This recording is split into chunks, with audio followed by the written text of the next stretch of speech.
Okay, hi, and welcome to another No video. We are really excited today because we have my friend Stacy Lott here with us, and we're going to be talking about treatment. Thank you. Glad to be here. Thanks, we're glad to have you.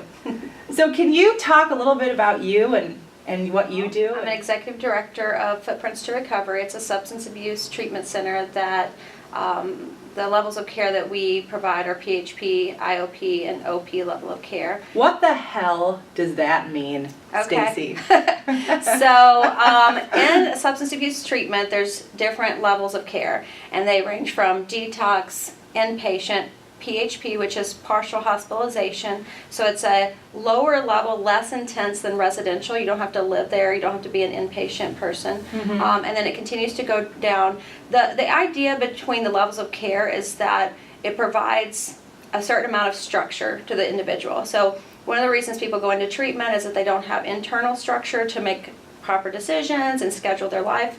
And so whenever you go into a detox or an inpatient, it has a lot of extra structure. People are telling you, what time you're supposed to go to bed, what time you're going to eat, when you go to group.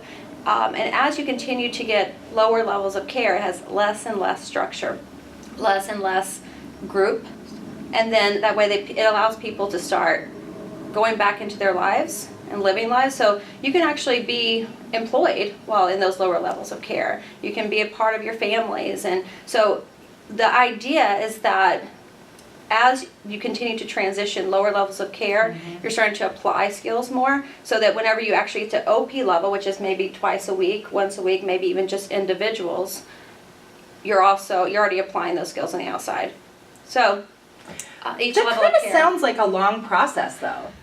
well, it's different for different people, but I would say typically like a 6 months to a year. It takes, 20 to 40 days of consistent use of a new behavior for it to become a habit. So it's not 20 to 40 days of, I went to group and I learned this new skill. It's 20 to 40 days after having learned it and you're now applying it to your life. What are some of the challenges that you face on like a daily basis?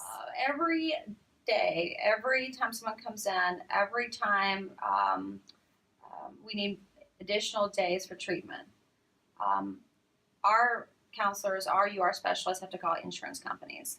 And during that process, we have to prove to them, to the insurance companies, that this person still needs care. Not only are we in a situation where there's not enough treatment, right? There's not enough treatment facilities and not enough quality evidence-based treatment facilities. But if somebody wants to actually get the treatment and walk in, they're ready to put it all away, as we're trying to encourage people to do, not live in this lifestyle and all that stuff. They can't even sometimes get approved, let alone, and if they're in that environment and they need an extra 30 days or an extra 60 days, even most people could probably use a lot more, they're being rejected and sent right back out to the world when they're unprepared to do so. Yeah, So the insurance companies are placing limits on people's clinical care. And this is people that have private insurance. I mean, think about how much more difficult it is for people that are having to use managed Medicaid or have no funding whatsoever. Okay, so that's a great point, because in a state like Illinois, where we have not had a budget for 22 months, 22 months with no budget. Just going to say that loud and clear. We simply don't have treatment available. So it's not a matter of does this person want to go to treatment, or we can't even get them to a treatment facility because there's not enough beds, not enough support. Right. But then you also have those insurance providers, with the ones that do exist, coming and putting these unbelievable limits up against what they can actually provide. It begs the bigger question of, where do we need to go? I mean, it sounds like there's a lot of reform that needs to occur within the healthcare system, within the pharmaceutical system, with care. So what in your mind do you think we need to be doing? I think if you were to say across the board, what do we need, that's it. And it's unfortunate, because I know that every time you put checks and balances in, it makes the job that much more stressful, and people feel overwhelmed by that. But it's needed. I really have to say, it's people like you, and it's people who have really dedicated their lives to trying to help just even one person on a daily basis, or even in general. So I have to thank you so much for your work. It's a passion for me personally, and it's a passion for our company, and ultimately, you really want to see the change in people, and not just people, but the families. And when you have that, I think, passion in the way that you do as well, it really it makes it worthwhile despite all the issues that are involved. And I really do think if we had some sort of checks and balances along the way throughout and a budget, that would already help.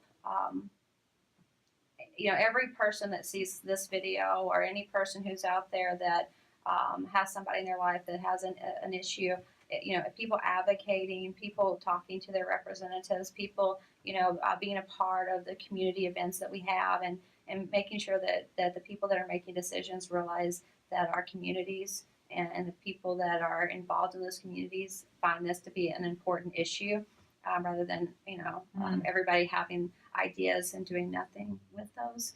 I think that helps as well.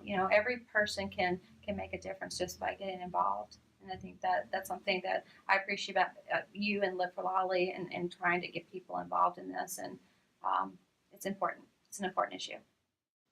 Every budgetless month that goes by following this video's release is another month Illinoisans who are struggling with health issues go without resources.